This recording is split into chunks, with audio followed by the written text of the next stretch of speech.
GBA ಚುನಾವಣೆ ನಡೆಸೋದಕ್ಕೆ ದುಡ್ಡು ಇಲ್ಲ, ಸಿಬ್ಬಂದಿಯೂ ಇಲ್ಲ, ತುರ್ತಾಗಿ ಹಣ ಬಿಡುಗಡೆ ಮಾಡಿ ಅಂತ ಹೇಳಿ ರಾಜ್ಯ ಸರ್ಕಾರಕ್ಕೆ ಚುನಾವಣಾ ಆಯೋಗ ಮನವಿ ಮಾಡಿದೆ.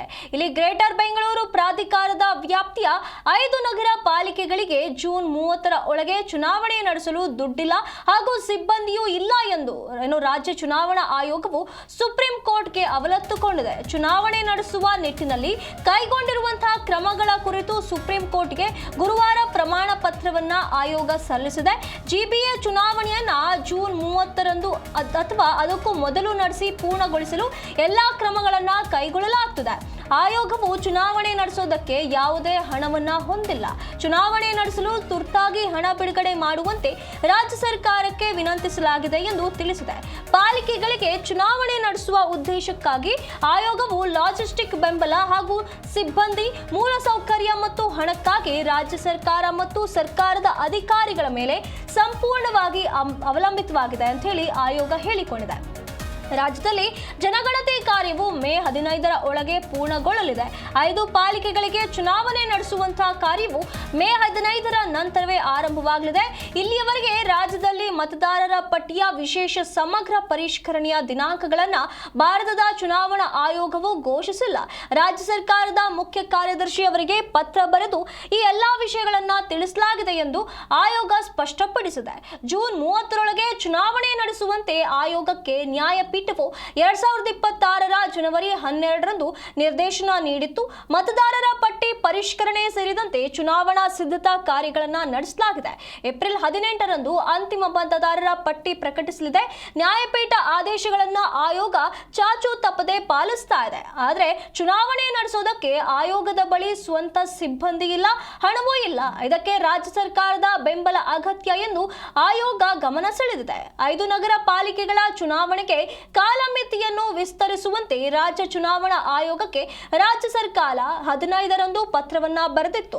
ಮುಖ್ಯ ಕಾರ್ಯದರ್ಶಿಯವರಿಗೆ ಜಿಬಿಎ ಮುಖ್ಯ ಆಯುಕ್ತ ಎಂ ಮಹೇಶ್ವರ್ ರಾವ್ ಅವರು ಬರೆದಿರುವಂತಹ ಪತ್ರ ಉಲ್ಲೇಖಿಸಿ ಸಿಬ್ಬಂದಿ ಮತ್ತು ಆಡಳಿತ ಸುಧಾರಣೆ ಇಲಾಖೆಯ ಕಾರ್ಯದರ್ಶಿ ಜಗದೀಶ್ ಅವರು ಆಯೋಗದ ಕಾರ್ಯದರ್ಶಿ ಎಸ್ ಹೊನ್ನಾಂಬ ಅವರಿಗೆ ಪತ್ರ ಬರೆದು ನಗರ ಪಾಲಿಕೆಗಳ ಚುನಾವಣೆಗೆ ಸಮರ್ಪಕವಾಗಿ ಸಿದ್ಧತೆ ನಡೆಸಬೇಕಾಗಿರುವುದರಿಂದ ಕಾಲಮಿತಿಯನ್ನ ಸೆಪ್ಟೆಂಬರ್ 30ರವರೆಗೆ ವಿಸ್ತರಿಸಬೇಕು ಎಂದು ತಿಳಿಸಿದ್ದಾರೆ. ಇದರ ಬಗ್ಗೆ ಹೆಚ್ಚಿನ ಮಾಹಿತಿಯನ್ನು ನಮ್ಮ ಪ್ರತಿನಿಧಿ ಭವ್ಯ ಸುನಿಲ್ ನೀಡಿದ್ದಾರೆ. ಭವ್ಯ, ಈಗ ಜಿಬಿಎ ಚುನಾವಣೆ ನಡೆಸಬೇಕು, ಆದ್ರೆ ದುಡ್ಡು ಇಲ್ಲ, ಸಿಬ್ಬಂದಿಯೂ ಇಲ್ಲ ಅಂತ ಹೇಳಿ ಚುನಾವಣಾ ಆಯೋಗ ಈ ರೀತಿಯಾಗಿ ಮನವಿಯನ್ನ ಸುಪ್ರೀಂ ಕೋರ್ಟ್ಗೆ ಮಾಡ್ತಾ ಇರುವಂತದ್ದು. ಹಾಗಾದ್ರೆ ಈ ಒಂದು ಪ್ರಮಾಣ ಪತ್ರದಲ್ಲಿ ಏನೆಲ್ಲ ಉಲ್ಲೇಖ ಮಾಡಲಾಗಿದೆ? ಸುನಿಧಿ, ಬಹಳಷ್ಟು ವರ್ಷಗಳಿಂದ ಗ್ರೇಟರ್ ಬೆಂಗಳೂರು ಎಲೆಕ್ಷನ್ ನಡೆಯದೆ ಬೆಂಗಳೂರು ಬಹಳಷ್ಟು ಒಂದು ಸಮಸ್ಯೆಯಿಂದ ದಿನೇ ದಿನೇ ಒಂದು ಸಮಸ್ಯೆಗಳನ್ನ ಎದುರಿಸ್ತಾ ಇದೆ ಅಂತಾನೆ ಹೇಳ್ಬಹುದು.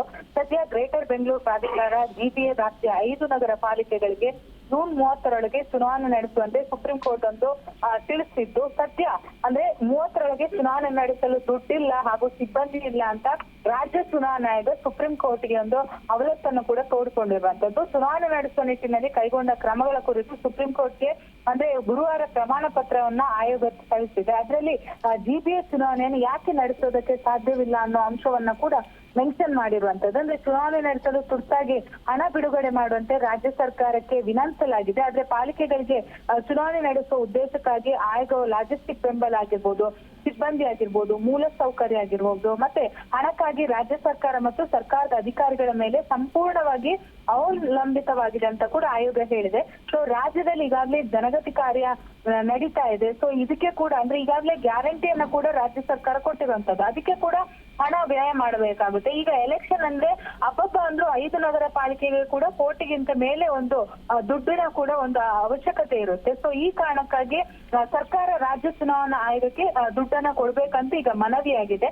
ಸೊ ಇದನ್ನ ಸುಪ್ರೀಂ ಕೋರ್ಟ್ ಯಾವ ರೀತಿ ತೆಗೆದುಕೊಳ್ಳುತ್ತೆ ಅನ್ನೋದು ಕೂಡ ಪ್ರಮುಖವಾಗಿರುವಂತದ್ದು. ಮತ್ತೊಂದ್ ಕಡೆ ಈಗಾಗಲೇ ಜನಗಣತಿ ನಡೀತಾ ಇರೋ ಕಾರಣಕ್ಕಾಗಿ ಸಿಬ್ಬಂದಿಗಳು ಎಲ್ಲಾರು ಕೂಡ ಜನಗಣತಿ ಕಾರ್ಯದಲ್ಲಿ ತೊಡಗಿದ್ದಾರೆ. ಮತ್ತೊಂದ್ ಕಡೆ ಈಗಾಗಲೇ ಸರ್ಕಾರ ಅಂಗನವಾಡಿ ಕಾರ್ಯಕರ್ತರಾಗಿರ್ಬೋದು, ಆಶಾ ಕಾರ್ಯಕರ್ತರಾಗಿರ್ಬೋದು, ಸೊ ಇವರಿಗೆ ಸರಿಯಾದ ರೀತಿ ಸಂಬಳವನ್ನ ಕೊಡ್ತಾ ಇಲ್ಲ.